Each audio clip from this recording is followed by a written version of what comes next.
As humanity has advanced through the ages, the vast world as we know has become smaller through the means of us connecting with one another. And within those means, we are able to understand many different people's opinions and thoughts and see the true connection between us all, while giving us a great foundation for what it means to truly be human.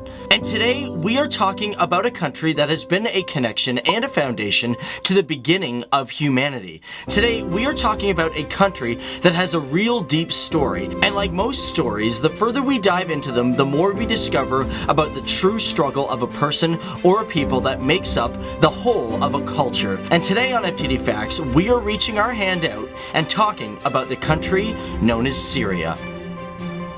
So hey everybody, what's going on? Dave Wafضل here and welcome to FTD Facts. Now, I'm not gonna lie, this is a video that is hard for us to do here on the channel because, well, this is a country that has a lot of controversy around it, and for me, I had to spend a lot of time really doing a lot of research on the country because this is one that we have to have a great understanding and care for. And it's also because this is a country that most of you wanted us to talk about. People like Haresh Gaming, Islam Ahmed, Psych Ward, Mohammed Tama, and many more of you. So to first start off, let me ask you the question of the video, and that is, what would be the worst thing for somebody to take from you? Would it be a family member? Would it be, your freedom of speech? What would it be? Let me know down there. Cool? So Syria, this is a country that has an extensive history, a history of progress, warfare, and fights for its people's voice to be heard. And this is because the culture of Syria goes way back to ancient times. For example, the two largest cities in Syria, Aleppo and Damascus, are among the world's longest inhabited cities. Now Damascus, it was inhabited about 9,000 BC, and Aleppo being 2400 BC. But one of the oldest structures in the entire country is the Citadel of Aleppo. Now this large castle dates back to the 3rd millennium BC, and it's considered one of the oldest forts in the world and has a history of being occupied by many different cultures, such as the Greeks, the Byzantines, and the Ayyubids, in which most of the structure is formed from them. Now, although the city to date has been damaged because of the Civil War, it was inscribed as a UNESCO location in 1986. But what about Syria's history? I mean, how far does it go back? How did it all begin? The history of Syria dates back to 10,000 BC, as it was an area known as the Neolithic Culture Center. These were the people that used agriculture and cattle breeding first in human history. And although it is home to one of the oldest human excavations, the ancient city of Hamukar has an interesting story. Scientists date this city's destruction back to 3,500 BC. But what makes it more fascinating is in 2008, the excavation had discovered clay slingshot bullets and slingshots, which suggest that the city was one of, if not the first city, to have urban warfare. But one of the most important and well-documented moments in Syria's history was when it was controlled under the Ottoman Empire. Before 1516, the country was under the control of the Mamluk Empire, but they were eventually defeated by the Turkish Empire, or better known as the Ottoman Empire, at the Battle of Marj Dark near Aleppo. And for over 400 years, the Ottoman Empire ruled all of Syria until its demise in World War I. When World War I broke out on July 28, 1914, the Ottomans and its territories allied with the German conflict, and it marked a major change in human history, a moment where countries banded together in a valiant symbol against evil. And within the darkness of that evil was the Armenian and Assyrian genocide. This was the third genocide of the 20th century and the first one to have a death toll of over 1 million people. A dark time in Syria's history that began on April 24th, 1915. Where anywhere between 800,000 to 1.5 million Armenians and 275,000 to 750 Assyrian people were marched in the desert with no food or water and left to perish in an attempt to wipe out the Christian faith within Syria. But the Arabic people did not stop there. They fought back hard, as freedom fighters of the Sharifian army under the command of Emir Faisal revolted against the Ottoman army, fighting alongside British forces such as Thomas Edward Lawrence, or better known as Lawrence of Arabia. Between T.E. Lawrence and Emir Faisal, the two collaborated on many different occasions, even on the victorious attack on Damascus on October 30th, 1918. Now, shortly after that, the Ottomans and the remaining German forces were defeated by the Allied efforts, bringing the empire and a war to an end. But the thing is, after World War I, the British promised the Arabic people that they would get independence. However, that changed after the war as two diplomats, one English and one French, Francois-Georges Picot and Briton Mark Styles, secretly decided that after the war, Syria would become ruled by the French. But to ensure that this didn't happen, when the war ended, Emir Faisal, he went to the Paris Peace Conference to ensure his sovereignty over Syria. But his hopes went short when the European countries decided to split up the Ottoman territories, with the final conclusion that Syria would be mandated by the French. But shortly after that, Faisal declared himself on March 7, 1920, the rightful king of the Arab Kingdom of Syria, which ended up leading to the short Franco-Syrian War, in which Faisal was given an ultimatum to surrender his forces or face a severe invasion. And although he complied with it, his defense minister Yusuf al-Azma ignored the king's request, and instead he took his own small army to Mysalan, where he faced the French, where he was eventually surrounded and defeated by French forces and tanks.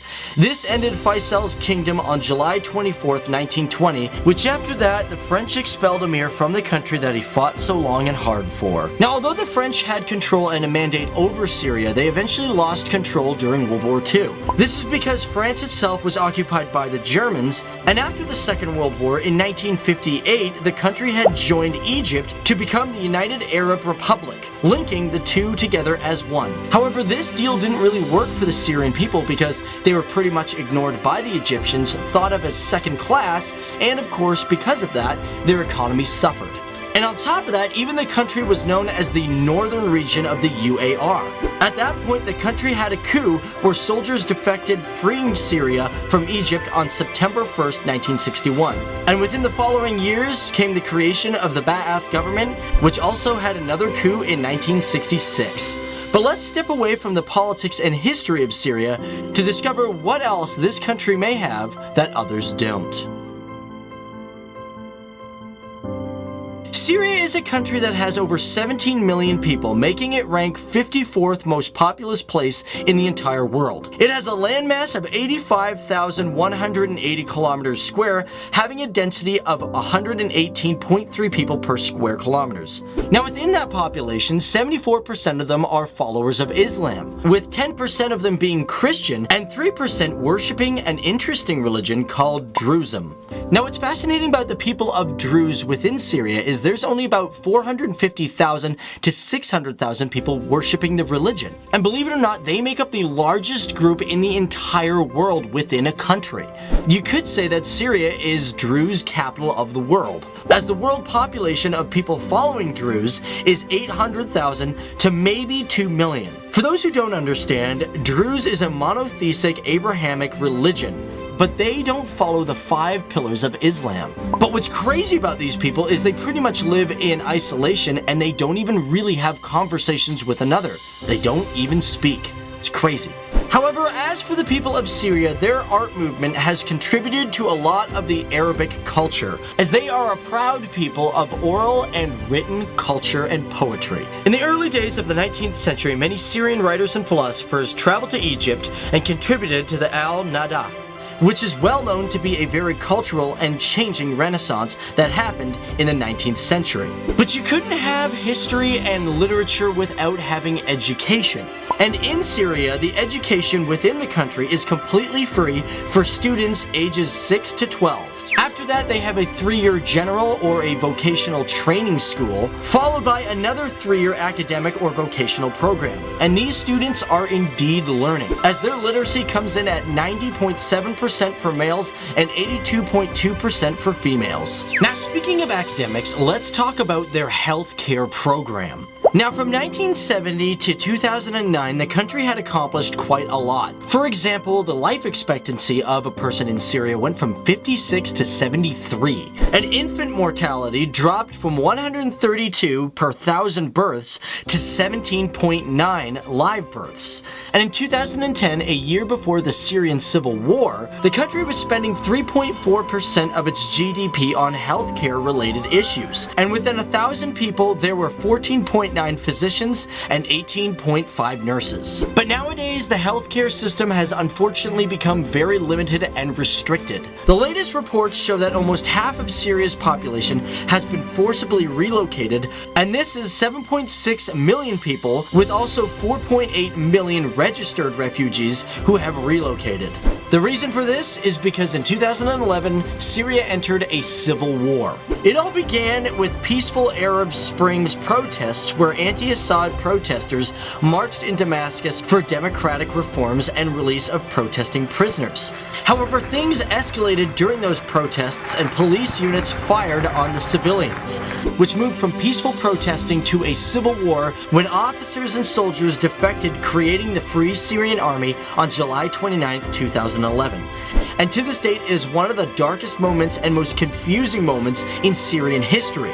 As there are sides in every corner of the country, the war has taken over 400,000 lives. But besides the war itself, the country is still home to many historical sites. For example, the country has 6 UNESCO sites. Unfortunately, the city of Aleppo, which was 6th on the list, has areas that are in utter ruins. But the city of Damascus itself is considered an entire UNESCO zone. The reason for this is because the city is filled with many old structures.